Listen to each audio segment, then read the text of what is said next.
থানার সাথে সাথে তুফানগঞ্জ শহরেও আজকে সভাপতি পরিবর্তন হয়েছে।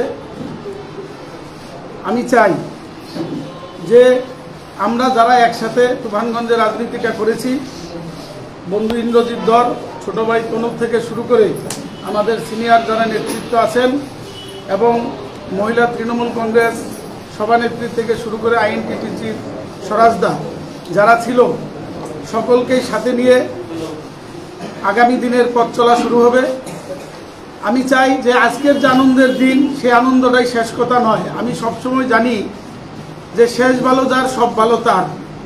তাই আজকে দল আমাকে যে জায়গায় দায়িত্ব দিয়েছে, আমি সবার কাছে হাত জোর করে বলবো যে আগামী দিনে যাতে সবাই আমার পাশে থাকে, সবাই যাতে সহযোগিতা করে এবং দলটাকে আমরা সেই মমতা বন্দ্যোপাধ্যায়ের যাতে হাতে জিতিয়ে তুফানগঞ্জ শহর উঠিয়ে দিতে পারি।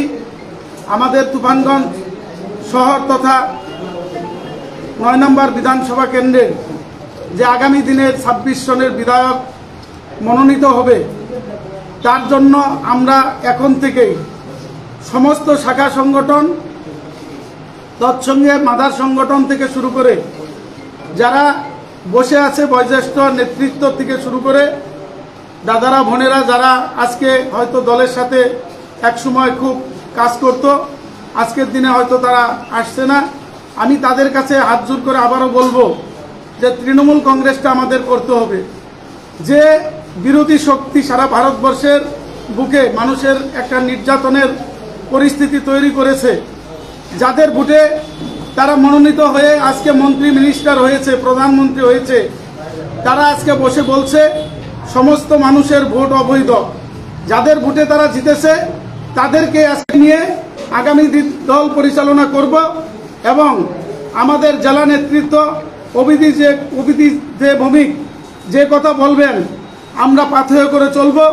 মমতা বন্দ্যোপাধ্যায়, অভিষেক বন্দ্যোপাধ্যায়ের নীতি আদর্শে আমরা দলটা পরিচালিত করব।